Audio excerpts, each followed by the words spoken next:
The story begins with the Watchers, 200 angels who descended on Mount Hermon. According to the book of Enoch, they swore a forbidden oath and mated with human women, producing hybrid offspring. The Nephilim giants, also mentioned in Genesis chapter 6.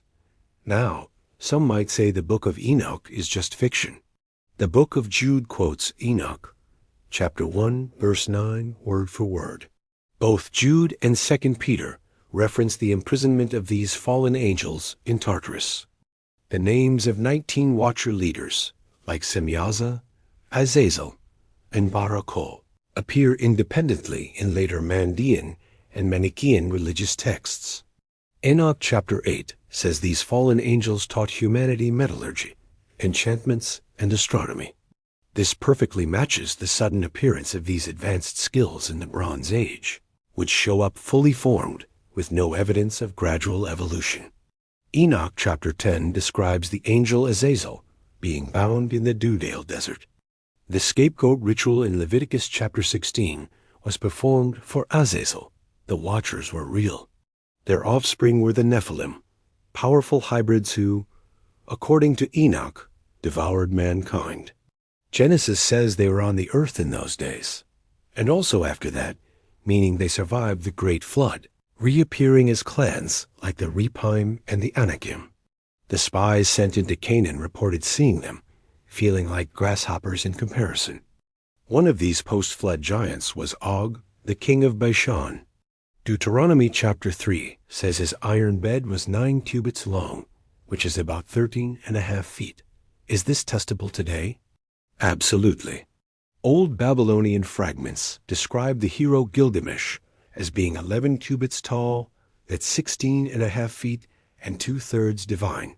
The Sumerian king list records him reigning for 126 years, reflecting the extended lifespans after the flood. Then there's Naram Sin of Akkad. A famous stele in the Louvre Museum depicts him as twice the height of his soldiers, wearing a horned crown, a symbol of divinity. The probability of 7 converging artifacts from different cultures all independently inventing giant, semi-divine kings is less than 1 in 100 million. It's far more likely they record a unified, forgotten history. Watcher hybrids ruling the post-flood world.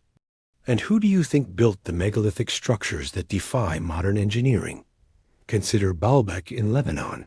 Its foundation contains the trilithon, 3 limestone blocks, each weighing over 1,000 tons, fitted together so perfectly you can't slide a piece of paper between them. They are the largest cut stones on earth. No modern crane can lift them.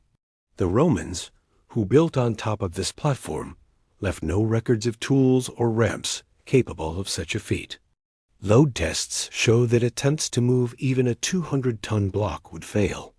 All built by a society that supposedly had no villages or metal tools. But the Book of Enoch says the Watchers taught mankind advanced stone working. Then there's Puma Punku in Bolivia, where massive stone blocks are cut with a precision of 1/10 of a degree. No bronze tool could achieve this. The idea that the Inca did this with simple ropes and stone hammers is statistically improbable, with friction tests showing it's nearly impossible. Over 20 ancient sites around the world feature stones weighing between 100 and 1,000 tons. All these anomalies are unified under a single powerful hypothesis: post-flood giant engineers. When the Israelites entered the Promised Land, they faced these giants head-on. The Book of Numbers describes the Anakim, descendants of the Nephilim, who made the spies feel like grasshoppers. Deuteronomy calls them the Rephaim. Og of Bashan was the last of the Rephaim kings. The territory of the Anakim around Hebron is dotted with over 1,000 giant dolmens, measuring between 9 and 14 cubits. The book of Joshua tells us the giants were destroyed from the land, except for a remnant that survived in places like Gath. And at the archaeological dig at Tel Esafai, the ancient site of Gath, an inscription was found with the name ALW2, Goliath's name. Other cultures knew of them too. The Philistines had giant warriors known as the Cherethites.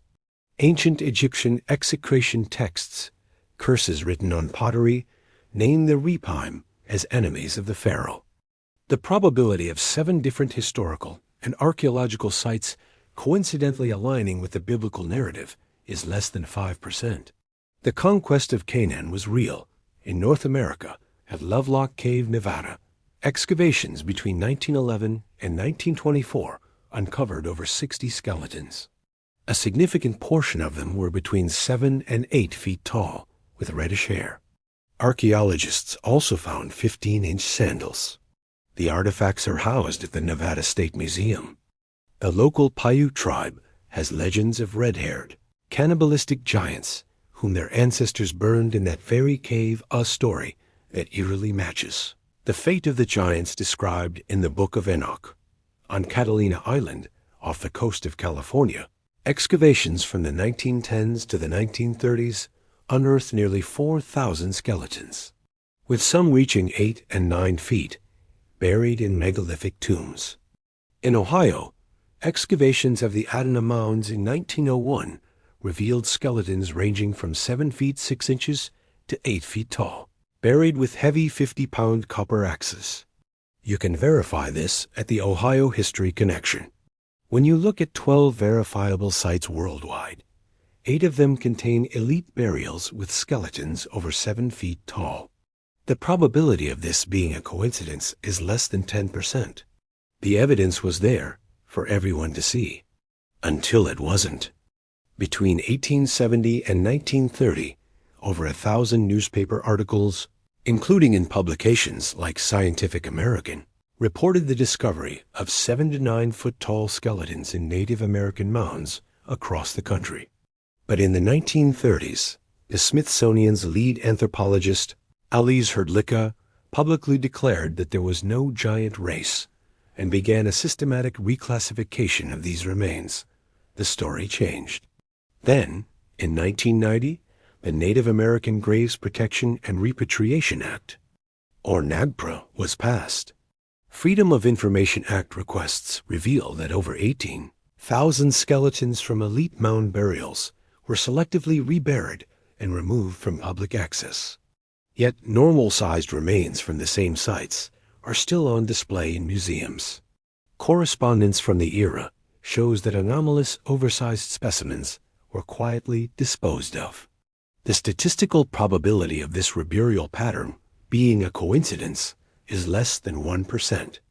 The existence of giants directly contradicts the theory of slow, gradual human evolution from a smaller, ape-like ancestor.